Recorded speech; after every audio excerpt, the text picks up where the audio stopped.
ओम श्री गणेशाय नमः। ओम श्री सद्गुरुदेवाय नमः। श्री सरस्वत्यै नमः। नारायणं नमस्कृत्य नरं चैव नरोत्तमं देवीं सरस्वतीं व्यासं ततो जयमुदीरयेत्। नारायणाय नमः। आनंदकंद भगवान की जय। आदरणीय भक्तजनों, सादर नमस्कार। अब हम आपको 53वें अध्याय में नवनिधियों के लक्षण से युक्त पुरुष के ऐश्वर्य एवं स्वभाव का वर्णन श्रवण करवाएंगे।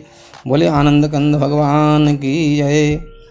श्री सूत जी ने कहा, भगवान विष्णु से अष्टनिधियों के विषय में सुनकर ब्रह्मा जी ने उनका वर्णन इस प्रकार किया था कि पद्म, महापद्म, मकर, कच्छप, मुकुंद, कुंद, नील और शंख नाम की अष्टसिद्धियाँ नवनिधियाँ मिश्र कहलाती हैं। अब मैं उनके स्वरूप का वर्णन करता हूँ।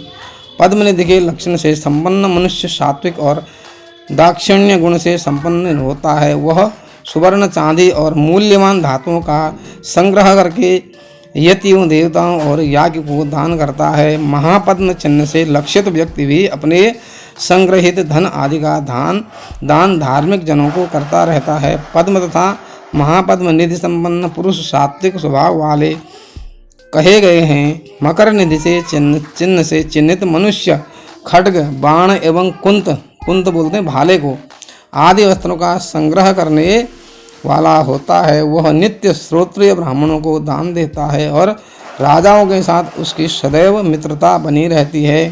द्रव्यादि का आहरण करने के लिए वह शत्रुओं का विनाश करता है और युद्ध के लिए सदा तत्पर रहता है, हमेशा तैयार रहता है। कच्छप निधि लक्षित व्यक्ति, कच्छप निधि वाला व्यक्ति तामस गुण वाले होते हैं। कच्छप चिन्ह से युक्त, कच्छप बोलते हैं कछुए को, युक्त व्यक्ति किसी पर विश्वास नहीं करता है। वह न अपनी संपत्ति का स्वयं उपभोग करता है और न तो उसमें से वह किसी को कुछ देता ही है। वह एकांत में जाकर अपनी संपूर्ण संपत्ति को पृथ्वी में गाड़कर छिपा देता है। उसकी संपत्ति एक पीढ़ी तक रहती है।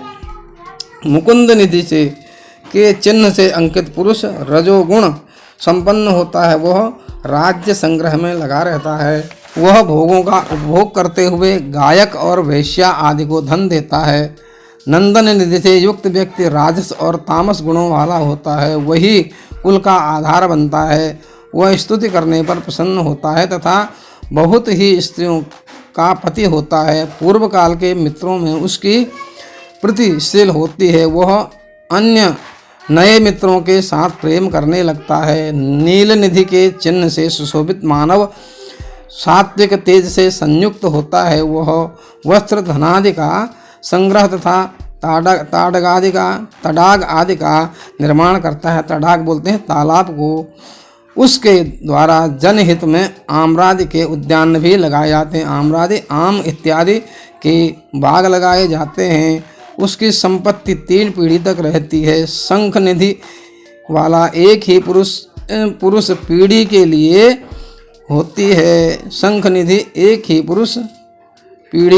पुरुष के लिए होती है।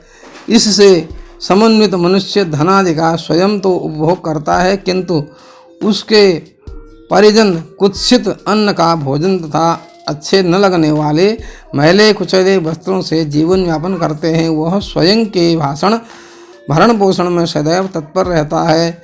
यदि वह किसी को कुछ वस्तु देता भी है तो वह व्यर्थ ही वस्तु होती है, जिसका कोई उपभोग नहीं होता है। मिश्र मिलीजुली निधि के चिन्ह से युक्त होने पर मनुष्य स्वभाव में मिश्रित फल दिखलाई देते हैं। भगवान विष्णु ने भी निधियों के ऐसे ही स्वरूप वर्णन किए हैं। शिव आदि देवों से भगवान ने भी इस प्रकार से बताया है। उनको मैंने आप सभी को सुना दिया है। अब हरि ने भुवन कोश आदि का जैसा वर्णन किया है वो मैं आप लोगों को श्रवण करवाता हूँ। इस प्रकार से सूत जी बोल रहे हैं ऋषियों को कि भुवन कोश के वर्णन और राजा प्रियव्रत के वंश का निरूपण किस प्रकार से हुआ, उसको मैं आप लोगों को कल के प्रसंग में श्रवण करवाऊंगा। यहाँ पर हम इस 53वें अध्याय को श्रवण करवा विश्राम देते हैं। बोले आनंद कंद भगवान की जय। श्रीमन्नारायण नारायण नारायण, श्रीमन्नारायण नारायण नारायण, भजमन्नारायण नारायण नारायण, श्रीमन्नारायण नारायण नारायण।